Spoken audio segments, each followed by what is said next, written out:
내게로 오라라는 제목으로 우리가 말씀을 묵상하도록 하겠습니다. 먼저 20절부터 24절 말씀까지는 회개에 대해서 주님이 말씀합니다. 20절에 보니까 예수께서 권능을 가장 많이 행하신 고을들이 회개하지 아니하므로 그때에 책망하시되라고 이야기를 합니다. 예수님이 권능을 많이 행하셨다라고 하는 뜻은 그만큼 은혜를 많이 베푸셨다는 얘기죠. 주님이 은혜를 많이 베푸셨는데 그렇게 주님이 은혜를 많이 베푸신 이유는 뭘까요?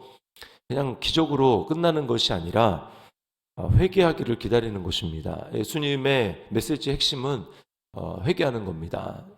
천국이 가까이 왔으니 회개하라. 이것이 주님의 메시지죠. 돌이켜야 되는 거예요. 은혜는 헛되이 받지 않아야 합니다. 은혜는 헛되이 받으면 안 되는 거예요.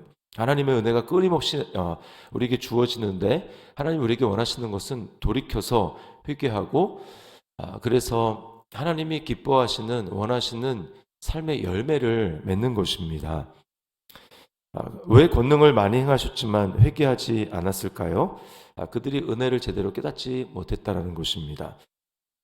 우리는 하나님의 말씀을 들을 때에 하나님이 원하시는 은혜의 반응을 얻기 위해서, 즉 믿음으로 반응하기 위해서 우리에게 필요한 것은 뭐냐면 어떤 마음으로 하나님 말씀을 듣는가라고 하는 겁니다.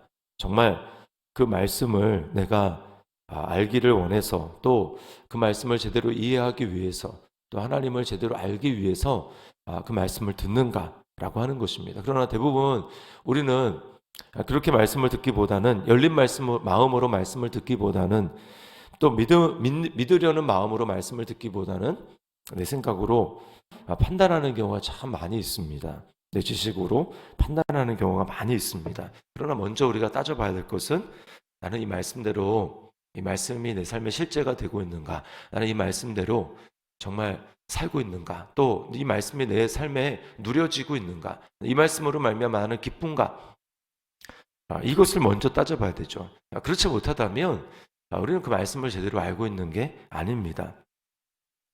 하나님의 원하시는 모습으로 말씀이 선포되고 또 예수님이 은혜를 많이 베푸시고 하셨는데 주님이 원하시는 은혜의 반응 또 돌이키는 그런 모습이 끝까지 없다. 그러면 어떻게 될까요? 그 끝은 심판입니다. 심판. 그래서 히브리서 6장 7절로 8절에 보면 이렇게 말씀합니다. 땅이 그 위에 자주 내리는 비를 흡수하여 밭 가는 자들이 쓰기에 합당한 채소를 내면 하나님께 복을 받고 만일 가시와 엉겅퀴를 내면 버림을 당하여 저주함에 가까워 그 마지막은 불사름이 되리라. 이게 뭡니까? 땅이라는 것은 우리 심령을 얘기를 하는 거죠. 그래서 예수님이 우리 마음밭을 밭에 비유하셨잖아요. 마음을 밭에 비유하셨고 하나님 말씀을 씨에 비유하셨습니다. 계속해서 하늘에서 비가 내리는데 하나님이 원하시는 열매를 맺지 않고 가시와 엉겅퀴를 낸다. 그 말은 뭡니까? 내 마음이 변화되지 않았다라는 거예요. 내 마음이 변화되지 않고 여전히 열매를 맺지 못하는 그런 나무다라고 하는 것입니다. 자, 그러면 우리가 회개를 해야 되겠는데 돌이키는 그 회개의 근거가 뭘까요? 근거. 그것은 나의 열심이 아닙니다. 또 두려움도 아닙니다. 회개의 정말 하나님이 원하시는 진정한 회개에 돌이키는 열매를 맺기 위해서 우리는 주님이 얼마나 놀라운 은혜를 베푸셨는가, 주님의 사랑과 은혜가 얼마나 크고 놀라운가라고 하는 것을 제대로 알 때에 우리는 진짜 돌이키게 됩니다. 예를 들면 반항하던 아들, 집 나간 아들, 부모의 속을 속이는 그런 아들들이 있다고 할 때, 자녀들이 있다고 할 때 그 자녀가 정말 그 마음을 돌이키는 것은 부모님이 나를 위해서 얼마나 놀라운 일을 행하셨는가, 얼마나 많은 사랑과 은혜를 베풀어 줬는가, 나는 거기에 얼마나 그런 삶을 살아가고 있지 못한가 라고 하는 것을 제대로 깨닫게 될 때, 부모의 사랑을 제대로 깨닫게 될 때 그때 마음이 변화되어서 이제 그 회도하는 자녀로, 부모의 뜻을 헤아리는 자녀들로 이렇게 변화되게 되는 것처럼 똑같습니다. 영적으로도 하나님이 얼마나 놀라운 은혜를 베푸셨고 또 주님이 얼마나 놀라운 분인가, 사랑이 많으신 분이고 나에게 얼마나 무한한 은혜를 베푸셨는가라고 하는 것을 우리가 제대로 깨닫게 될 때, 즉 복음을 제대로 깨닫게 될 때 거기서 회개를 하게 되는 것입니다. 거기서 눈물의 회개를 하는 것이죠. 두려움에 심판받을까 봐라고 하는 그러한, 물론 그런 회개도 필요하죠. 그러나 더 깊은 회개는 하나님의 은혜와 사랑에 우리 마음이 녹아지는 것입니다. 주님이 지금 왜 이렇게 여기 고라신, 또 벳세다, 그리고 가버나움, 이게 다 이제 갈릴리, 예수님의 나사렛에 가까운 그런 동네들입니다. 왜 지금 이들을 책망하고 있습니까? 주님이 책망하시는 이유는 만약에 관심도 없고 사랑하지 않는다면 책망도 없습니다. 근데 책망한다라고 하는 이유는 내가 너를 귀하게 여긴다. 내가 너에게 소망을 갖고 있다. 나는 너가 돌이키기를 원한다. 라고 하는 주님의 사랑입니다. 책망은 사랑의 표현이에요. 다른 표현입니다. 자녀니까 책망하지 않습니까? 자녀니까 꾸지람을 하지 않습니까? 그러니까 그만큼 지금 사랑을 나타내고 있는 것입니다. 살리려고 하는 것이죠. 사랑하지 않는다면, 무관심한다면 어떻게 할까? 그냥 내버려 두는 겁니다. 하든 말든 그냥 내버려 두는 거예요. 그러나 사랑하니까 책망하시는 것입니다. 우리는 이렇게 지금 책망하시는 주님의 음성을 사랑의 음성으로 들을 수 있어야 합니다. 그게 진짜 성숙한 신앙이에요. 계시록 3장 19절에 주님은 7 교회에 대한 회개의 메시지, 무서운 심판의 메시지를 증거하신 다음에 이렇게 말씀합니다. 무릇 내가 사랑하는 자를 책망하여 징계하노니 그러므로 네가 열심을 내라 회개하라, 이렇게 말씀을 해요. 7 교회들을 향해서 주님이 왜 회개하라고 말씀하십니까? 사랑하는 자를 책망하여 징계하나니, 사랑하시기 때문에 말씀하시는 것입니다. 자, 우리에게 적용해 봅시다. 나는 주님의 은혜와 사랑을 깨닫기 때문에 돌이키고 있습니까? 돌이키는 회개가 하나님의 은혜와 사랑을 더 깊이 깨닫는 계기가 되고 있습니까? 나를 책망하고 꾸짖으시는 그 하나님의 음성이 나를 사랑하기 때문임을 정말 깨닫고 있습니까? 자, 그 다음에 주님께서는 우리를 불쌍히 여기시면서 이제 수고하고 무거운 짐진 자들아라고 말씀을 하십니다. 자, 28절 말씀에 보니까 수고하고 무거운 짐진 자들아 다 내게로 오라. 내가 너희를 쉬게 하리라. 자, 우리 인생, 하나님이 없이 살아가는 우리 인생은 수고하는 인생입니다. 그리고 또 믿음으로 또 하나님과 함께 동행하는 인생도 이 땅에서는 수고를 해야 되는 인생이에요. 자, 근데 무거운 짐 진 자들아라고 이야기를 하죠. 자, 무거운 짐을 왜 지는가? 예수님 앞에 제대로 나와서 복음을 제대로 깨달으면 이 짐이 어떻게 된다고 말씀합니까? 30절에 이는 내 멍에는 쉽고 내 짐은 가벼움이라 라고 말씀을 하시는데, 왜 무거운 짐을 지고 살아갈까요? 핵심은 자기가 인생의 스스로 주관자가 되고 자기가 스스로 인생의 주인이 되어서 살아가기 때문입니다. 하나님이 없이 살아간 사람들은 인생의 모든 짐을 자기가 지고 내가 인생의 스스로 보호자가 되고 내가 스스로 내 앞가림을 해야 되니까, 여러분 소년 소녀 가장들은 짐이 굉장히 무겁죠. 너무나 무거운 짐을 지고 사는 것과 같습니다.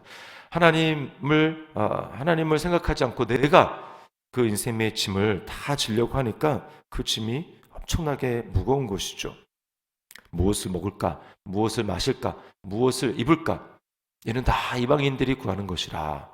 그 이방인들은 자기가 스스로 보호자가 되어야 되기 때문에 무거운 짐을 지고 사는 것입니다. 이게 둘째 아들의 모습이죠. 아버지를 떠나면, 집 나가면 고생인 거예요. 자기가 다 해야 되니까.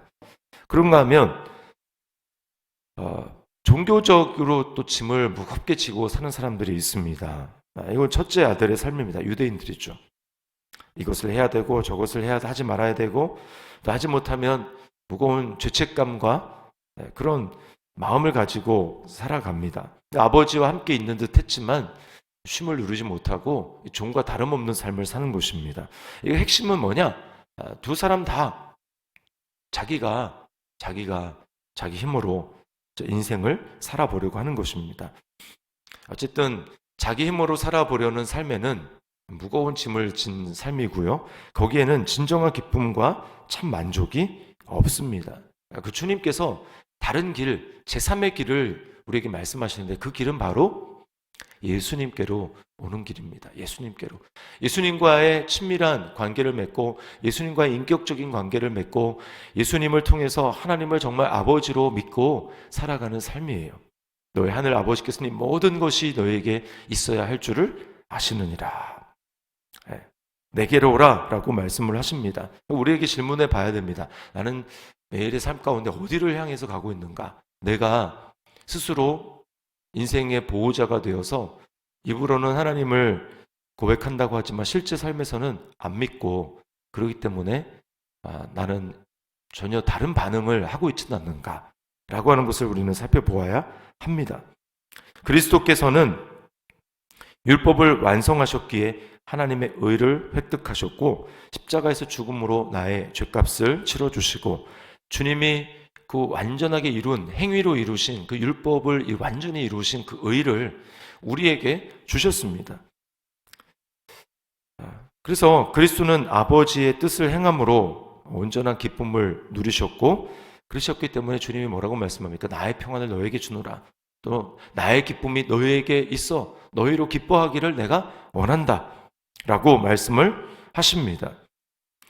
그리스도를 온전히 그리스도께서 하신 일 다 이루었다라고 하는 것을 우리가 온전히 믿게 될 때 그리스도의 영이, 예수 그리스도의 영이, 성령이 우리 마음에 임하시고 우리에게는 생수의 강이 넘치는 거예요.